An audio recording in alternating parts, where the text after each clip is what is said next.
Hal terburuk yang bisa kamu lakukan adalah tetap setia pada seseorang yang terus menunjukkan bahwa kamu tidak penting. Kamu merasakannya setiap kali dia menjauh, setiap kali dia memutar matanya, setiap kali dia melihat ponselnya alih-alih kamu. Kamu mengatakan pada diri sendiri bahwa itu bukan apa-apa, tapi nalurimu tahu yang sebenarnya. Dulu dia peduli, sekarang kamu hanyalah pilihan, sebuah kemudahan, pengganti. Kamu terus berharap itu akan berubah. Kamu berpikir jika kamu lebih sabar, lebih baik, lebih murah hati, dia akan kembali. Tapi itu tidak pernah berhasil. Dia tidak bingung, dia tahu apa yang dia lakukan. Dan jauh di lubuk hati, kamu juga tahu. Komentar, aku pantas dihormati. Jika kamu sudah selesai buta terhadap nilai dirimu, video ini adalah kesempatanmu untuk memulai kembali. Bukan untuk memperbaikinya, tetapi untuk membangun kembali dirimu. Untuk membuatmu tak tersentuh oleh siapapun yang tidak melihat nilaimu. Dan pada akhirnya, kamu tidak akan pernah sama lagi. Nomor 1. Jangan mengejar perhatiannya. Ketika seseorang menjauh secara emosional, keinginan untuk mengejar hampir otomatis, seperti refleks yang dibangun dari rasa takut, takut ditinggalkan, takut tidak cukup baik, takut bahwa entah bagaimana Anda menyebabkan perubahan itu. Dan bahwa jika Anda hanya berusaha lebih keras, membuktikan diri lebih banyak, memperbaiki apa yang menurut Anda salah, mereka akan kembali dan segalanya akan terasa seperti dulu.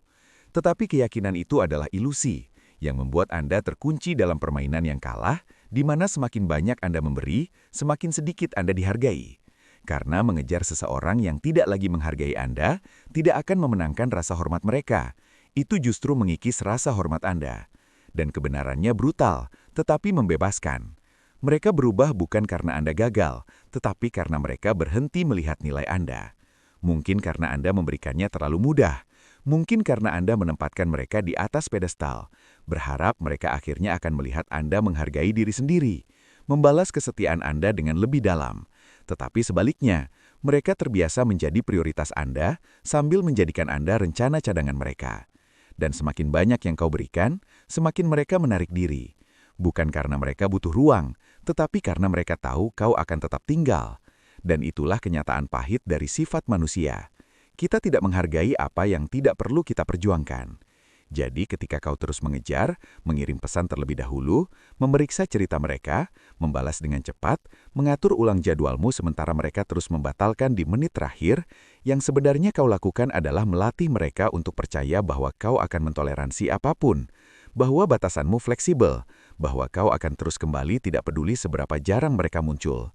Dan begitu itu menjadi kepercayaan mereka berhenti berusaha, karena usaha hanya diperuntukkan bagi apa yang kita takut kehilangan. Dan tidak ada yang takut kehilangan apa yang selalu tersedia. Jadi jika Anda duduk di sana bertanya-tanya mengapa dia tidak menelpon seperti dulu, mengapa dia berhenti peduli dengan pendapat Anda, mengapa angin Anda tidak membangkitkan semangatnya, dan rasa sakit Anda tidak menggerakkannya, itu karena dia sudah menganggap dirinya lebih tinggi dari Anda. Karena Anda menyerahkan peran sebagai penopang emosional Anda tanpa menuntut energi timbal balik sebagai imbalannya. Dan setiap kali Anda mentoleransi jarak, menerima balasan dingin, mengabaikan panggilan yang terlewat dan energi yang kering, Anda memperkuat peran itu. Dan ini bukan tentang kepahitan, ini tentang kejelasan yang brutal. Karena Anda tidak bisa dihormati oleh seseorang yang Anda biarkan menginjak-injak Anda secara emosional. Dan solusinya dimulai bukan dengan mencoba memenangkan hatinya kembali, tetapi dengan bertanya mengapa Anda memberinya kekuatan untuk mendefinisikan nilai Anda sejak awal. Dan dari pertanyaan itu, Anda akan menemukan langkah selanjutnya. Mundur, bukan untuk bermain-main, tetapi karena seseorang yang tidak mau berkompromi dengan Anda sama sekali, tidak pantas untuk bertemu dengan Anda. Dan itu dimulai dengan ketenangan, bukan kebisingan.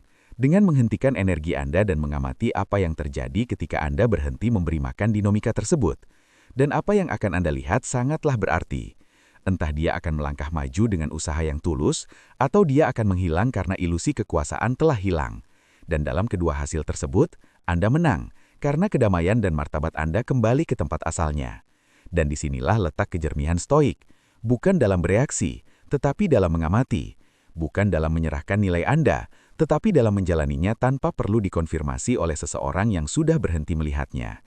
Dan jika Anda bertanya-tanya bagaimana cara berhenti mengejar, Anda bisa menjawab dengan kejujuran brutal. Berhenti berbohong pada diri sendiri tentang potensinya. Berhenti menulis kisah cinta dalam pikiran Anda berdasarkan siapa dia di awal, dan mulailah melihat siapa dia sekarang. Karena kesenjangan antara realitas dan fantasi Anda adalah tempat rasa sakit Anda berada. Dan ketika Anda menutup kesenjangan itu, rasa sakit itu berakhir. Dan itulah saat kamu berhenti mengejar, karena akhirnya kamu menyadari bahwa orang yang layak dikejar adalah orang yang selama ini kau abaikan, dirimu sendiri. Dan segera kamu mencurahkan perhatianmu pada tujuanmu, kesehatanmu, misimu dan kedamaian intanmu, sesuatu yang aneh terjadi. Kamu menjadi kurang reaktif, lebih tenang, lebih sulit digoyahkan, dan dia merasakan perubahan itu. Dan mungkin dia akan kembali, mungkin juga tidak. Tapi saat itu kamu tidak akan peduli lagi, bukan karena dendam, tetapi karena kamu sudah tidak lagi membutuhkan remahan dari seseorang yang tidak bisa melihat nilai berharga yang kamu bawa. Dan ketika kamu menjadi orang itu, orang yang tidak mengejar, tidak memohon, tidak menyesuaikan diri untuk terlihat, kamu tidak lagi takut kehilangan, karena sekarang kamu membawa sesuatu yang lebih kuat daripada perhatian, harga diri. Dan itu menjadi filtermu, panduanmu, standarmu. Jadi lain kali seseorang menjauh, kamu tidak akan panik, kamu akan berhenti sejenak. Dan dalam jeda itu, Anda akan menemukan kembali diri Anda. Bukan karena mudah, tetapi karena Anda akhirnya memahami kebenaran. Orang yang mengejar akan kehilangan nilainya di mata orang yang dikejarnya. Dan orang yang pergi dengan kejernihan pikiran, menciptakan ruang di mana rasa hormat sejati lahir, atau ilusi itu mati. Bagaimanapun Anda menang, dan kemenangan itu dimulai saat Anda berhenti mengejar orang-orang yang memperlakukan kehadiran Anda seolah-olah dapat dibuang. Karena sejak saat itu, Anda menjadi tidak tersedia untuk selain keselarasan.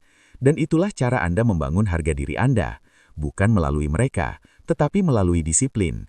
Dan disiplin itu menjadi kekuatan Anda, kedamaian Anda, standar Anda. Dan begitu Anda hidup dengan itu, semuanya berubah selama-lamanya. Dan jika pesan itu menyentuh Anda di tempat yang menyakitkan, tetapi juga membangkitkan sesuatu dalam diri Anda, maka jangan berhenti di sini.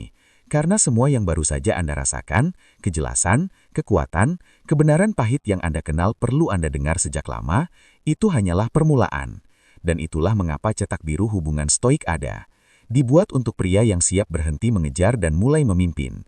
Dipenuhi dengan prinsip-prinsip stoik abadi yang akan mengubah pola pikir dan hidup Anda dengan cara yang tidak pernah Anda duga sebelumnya. Dan sekarang versi buku audionya hadir. Jadi Anda bisa membawa pengetahuan yang mengubah hidup ini bersama Anda saat berjalan, berlatih, atau bahkan hanya sekedar berpikir. Dan keindahannya adalah begitu menjadi milik Anda, akan menjadi milik Anda selamanya. Sesuatu yang dapat Anda kembali setiap kali dunia mencoba menarik Anda keluar jalur. Sesuatu yang mengingatkan Anda siapa diri Anda dan seberapa jauh Anda telah melangkah. Jadi lain kali Anda merasa lemah, diabaikan, bingung atau tergoda untuk puas dengan yang kurang, Anda akan memiliki cetak biru untuk membawa Anda kembali. Dan itu menunggu Anda sekarang di kolom komentar. Yang tersisa adalah melangkah sesuai dengan yang diminta oleh diri Anda di masa depan. Nomor 2. Biarkan dia merasakan ketidakhadiran Anda. Salah satu kesalahan terbesar yang dilakukan orang-orang adalah memikirkan bahwa kehadiran adalah kunci untuk mendapatkan cinta. Mereka berpikir semakin tersedia, semakin konsisten, semakin sering mereka hadir, semakin mereka akan dihargai. Tetapi yang terjadi justru sebaliknya, terutama ketika Anda memberikan kehadiran itu kepada seseorang yang tidak menghargainya, yang tidak membalasnya, yang menggunakan konsistensi Anda sebagai alasan untuk tidak pernah berubah. Dan yang dilupakan orang adalah sifat manusia seringkali hanya tercermin ketika sesuatu dihilangkan, ketika kenyamanan diambil, ketika keadaan standar tidak lagi terjamin. Dan ini terutama berlaku ketika Anda berhubungan dengan seseorang yang merasa berhak atas kehadiran Anda, yang mengharapkan balasan Anda tanpa mendapatkan energi Anda, yang mendapatkan tenaga emosional Anda tanpa memberikan investasi emosional. Dan hal paling terbaik yang dapat Anda lakukan bukanlah meninggikan suara, mengirim pesan panjang, atau bahkan memohon perubahan, tetapi menjauhkan diri secara diam-diam, bukan karena kepahitan, tetapi karena kesadaran. Karena diam sekarang mengatakan apa yang tidak bisa diungkapkan kata-kata. Ini menunjukkan bahwa Anda tidak lagi bersedia mencurahkan perhatian kepada seseorang yang hanya mengambil, yang hanya menyadari nilai Anda ketika mereka takut kehilangan akses terhadapnya. Dan ketidakhadiran bukan tentang bersikap picik, ini tentang tepat dengan energi Anda. Karena Anda harus memahami bahwa orang tidak memikirkan apa yang selalu mereka miliki. Mereka tidak menghargai keran yang tidak pernah berhenti mengalir. Tetapi ketika Anda mematikan aliran itu, ketika kehadiran Anda menjadi langka, ketika perhatian Anda tidak lagi bebas, ketika investasi emosional Anda menjadi selektif, tiba-tiba ruangan menjadi sunyi. Tiba-tiba mereka harus duduk dengan diri mereka sendiri dan menghadapi kekosongan yang dulu diisi oleh kehadiran Anda. Dan dalam kekosongan itu, mereka akan refleksi diri atau menggantikannya. Tetapi dengan cara apapun, Anda akan mendapatkan jawabannya. Dan itu lebih baik daripada kebingungan. Karena ketika Anda selalu hadir, mereka tidak perlu memutuskan bagaimana perasaan mereka sebenarnya. Mereka hanya bisa mengapung di energi Anda dan berpura-pura semuanya baik-baik saja sambil tidak memberi Anda apa-apa. Tetapi ketika Anda mundur, mereka akan bangkit untuk menemui Anda atau mengungkapkan bahwa mereka tidak pernah berniat untuk itu. Dan kedua hasil tersebut adalah kejelasan. Dan itulah intinya. Kejelasan di atas kebingungan, keselarasan di atas perhatian, kedamaian di atas pola yang menguras energi Anda. Dan kenyataannya, semakin lama Anda bertahan dalam situasi yang merendahkan Anda, ketidakseimbangan itu, musik, semuanya berakhir. Karena dinamika telah bergeser dari rasa saling menghormati menjadi kendali diam-diam. Dan mereka sekarang tahu bahwa tidak peduli seberapa banyak mereka menahan diri, seberapa dingin mereka bertindak, seberapa jauh atau acuh tak acuh mereka, Anda akan tetap ada di sana mencoba menjelaskan mengapa Anda penting. Dan tragedinya adalah kebanyakan orang tidak menyadari seberapa banyak yang mereka berikan dalam momen-momen musik ini. Mereka tidak melihat itu dengan memperjuangkan kesopanan dasar. Mereka mengkomunikasikan bahwa rasa tidak hormat dapat dinegosiasikan, bahwa batasan mereka fleksibel, dan orang lain secara tidak sadar mencatatnya dalam sistem mereka. Bahwa kamu adalah seseorang yang banyak bicara tentang harga diri, tetapi tidak bertindak sesuai dengan itu. Bahwa kamu akan menangis, marah, menulis paragraf panjang, melampiaskan perasaanmu kepada teman-temanmu, tetapi tetap tinggal, tetap hadir, tetap memberikan tubuh, energi, dan waktumu kepada seseorang yang sudah secara mental tidak peduli. Dan solusinya bukanlah dengan menjadi lebih keras. Solusinya adalah dengan menjadi tenang. Solusinya adalah membiarkan keheninganmu memiliki otoritas yang lebih besar daripada penjelasanmu.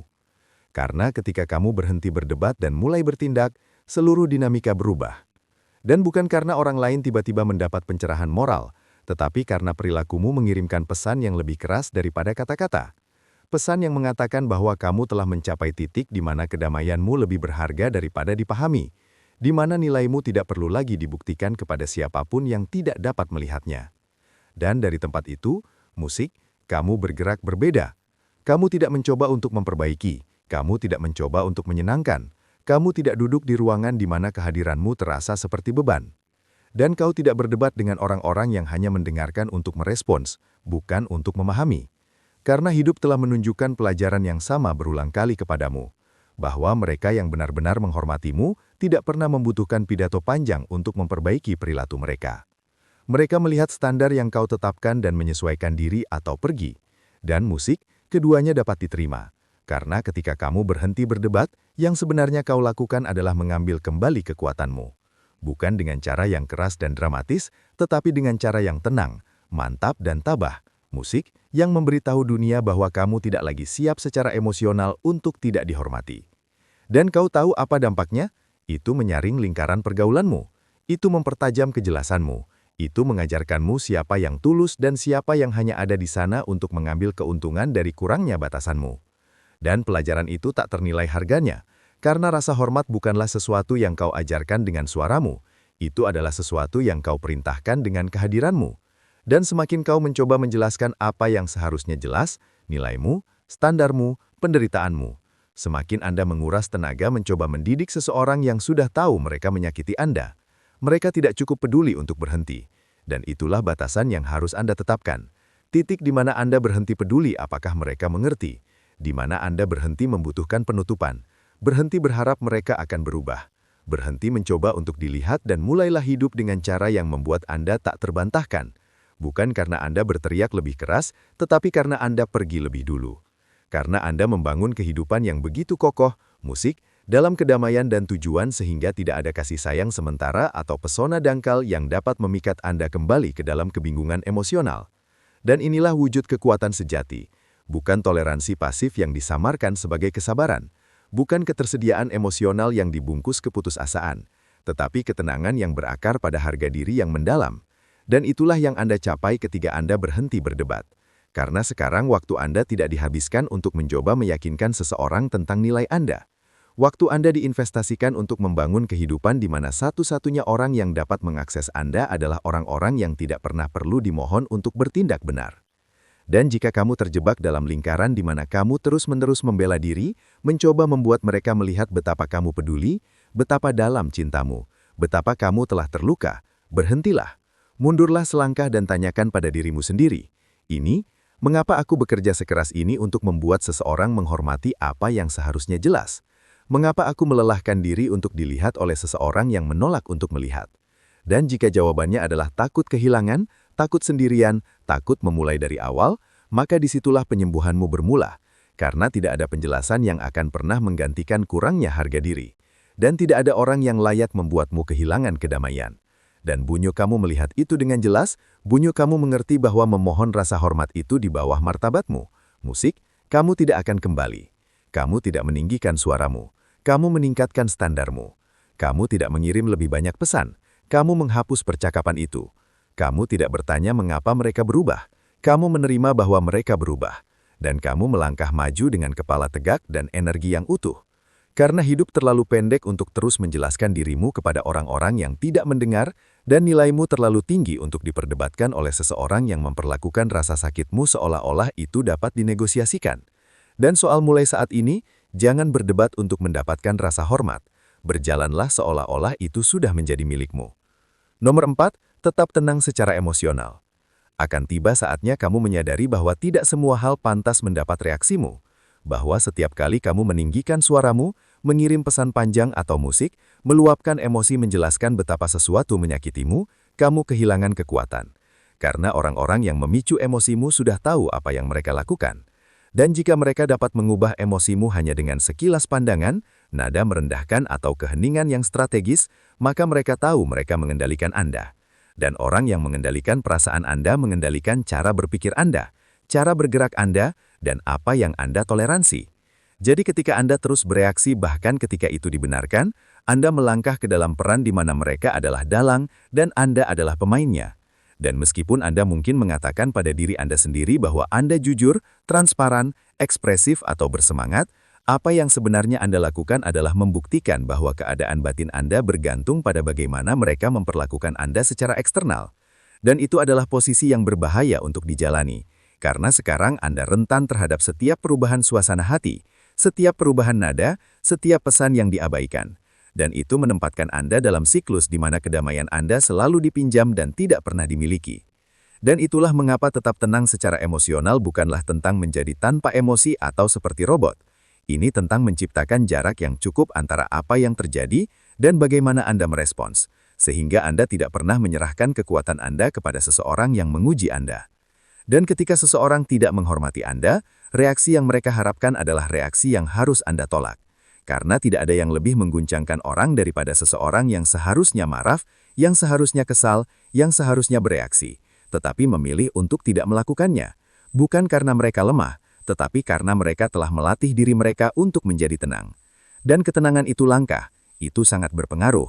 Sikap tenang menuntut rasa hormat tanpa perlu mengucapkan sepatah kata pun.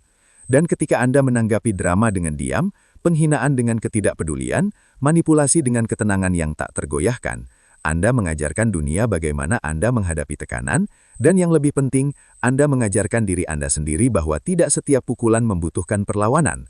Beberapa pukulan dirancang untuk menguji apakah Anda akan mengorbankan harga diri untuk menghadapi seseorang di level mereka. Dan ketika Anda menolak untuk melakukan itu, Anda bangkit, dan mereka yang mencoba menarik Anda ke dalam kekacauan menyadari bahwa mereka tidak berdaya melawan seseorang yang tidak akan terpancing. Dan itulah yang diberikan ketenangan emosional kepada Anda, pengaruh, kejelasan, kendali.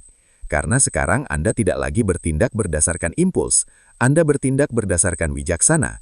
Dan kebijaksanaan itu memberitahu Anda bahwa kedamaian bukanlah sesuatu yang Anda harapkan mereka berikan kepada Anda.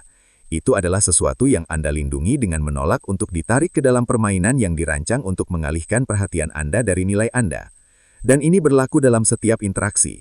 Musik, entah dia mengabaikan Anda, menguji Anda, memprovokasi Anda atau berpura-pura tidak peduli, tugas Anda bukanlah menjelaskan, bereaksi atau memvalidasi situasi tersebut.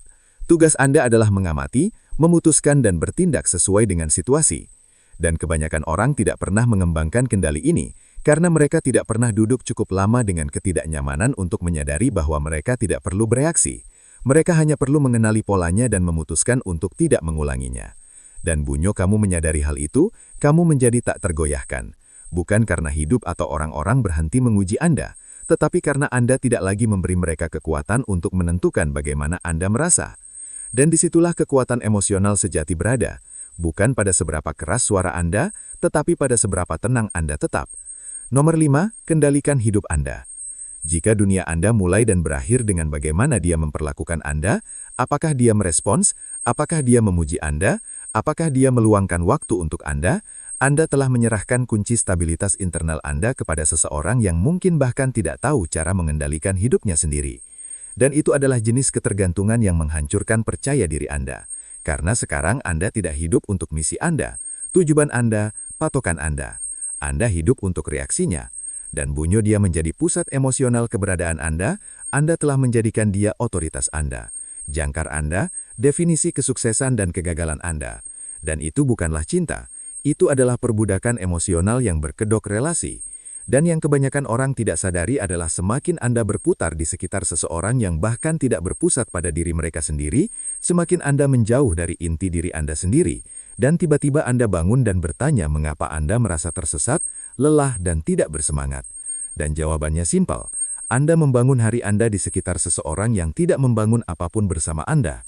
Dan jika kebahagiaan Anda bergantung pada apakah seseorang menelpon, mengirim pesan atau memvalidasi Anda, maka seluruh identitas Anda berada dalam status sewa. Dan ketika masa sewa itu berakhir, begitu pula dengan rasa diri Anda. Dan satu-satunya solusi untuk ini adalah kembali memasuki hidup Anda di sekitar apa yang benar-benar bertahan.